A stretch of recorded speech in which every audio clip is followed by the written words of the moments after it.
We're gonna talk about using Google to effectively find what you want to find. A lot of people have difficulties getting directly to what they want to get to. They kind of take a circuitous route sometimes, and so I'm gonna try to help you out with that.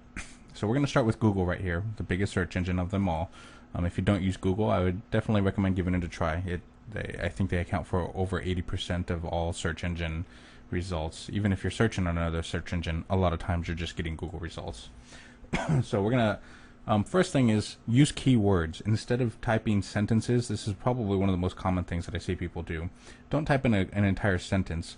Many of the search engines will take out those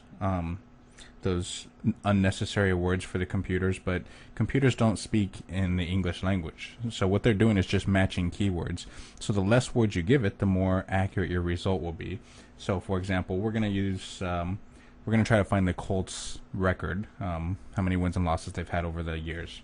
So if I did it in a sentence form, I might put, what is the Indianapolis Colts record?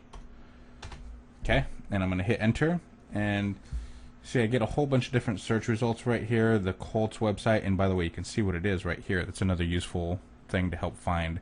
Instead of just looking exactly at the link right here, you can see where the site is directing you to as well. So you can, that's also very useful. This is the Indy Star right here. So if we bring this up, we get a lot of information about the history, but we're not looking, it's not showing us exactly what we wanted.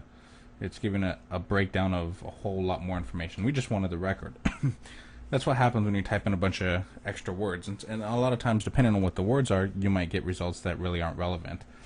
Keywords mean just the exact crucial word that you need. And this is what the computers use to match up. So for this example, we might want Indianapolis Colts record instead of the whole sentence.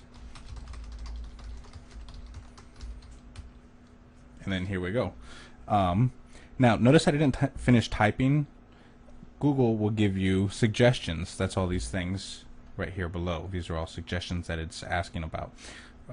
And these suggestions mean that if you see the suggestion coming up that's pretty much matching what you want, instead of typing your words, this has been searched before and it's a very likely candidate, or a hit is what we call it in computer terms.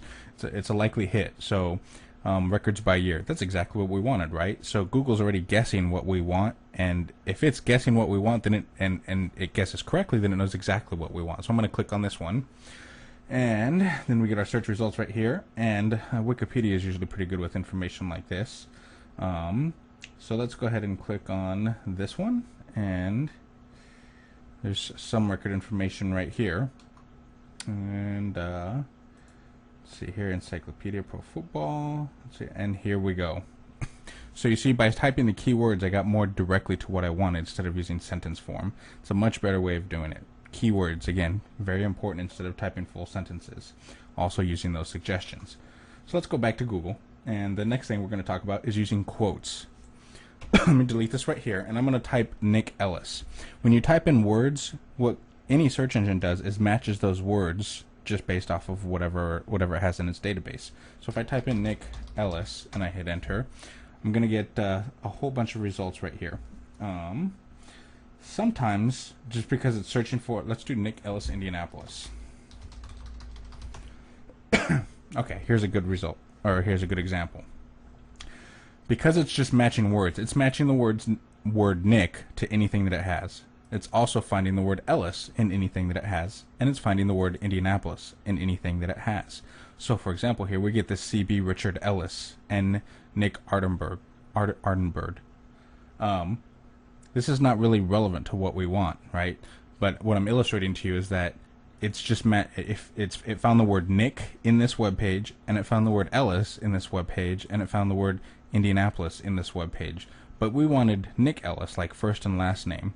So by using quotes, what we do is we tell it find exactly whatever is inside the quotes. So I'm going to put Nick Ellis inside the quotes, and what it's going to do is filter out, since there's no Nick Ellis in this page, it's Nick and then there's Richard. If I put this in, now notice it changed the search results. Now we only have things that have exactly Nick Ellis in here, Nick Ellis here, Nick Ellis here, etc. Nick Ellis here. So there's no Richard Ellis, no Bob Ellis, and Nick Smith. It's searching for anything that exactly has Nick Ellis. And then notice afterwards is Indianapolis. So it essentially treats this as one keyword, and then it treats this as the second keyword. Now, the very first thing that comes up says Indianapolis, and then there's some Indianapolis here, and then there's Indianapolis. There's a whole bunch of Indianapolis. But say I live in Los Angeles, and I don't want the Nick Ellis in Indianapolis, and I don't want the Nick Ellis that has anything to do with Indianapolis. Surely there's more than one Nick Ellis. Another very, very extremely useful tool that people don't know about is you can use the minus sign to take away results that are not wanted.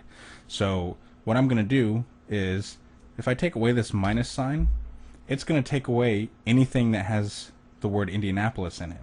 So now you see there's a Nick Ellis from the University of Michigan. So if there are any Nick Ellises with Indianapolis in it, it removes that.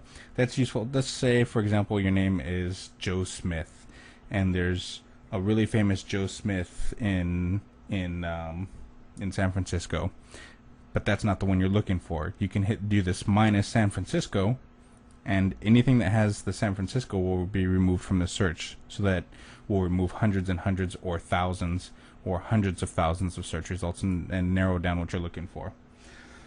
And lastly, we're going to talk about using these images up here.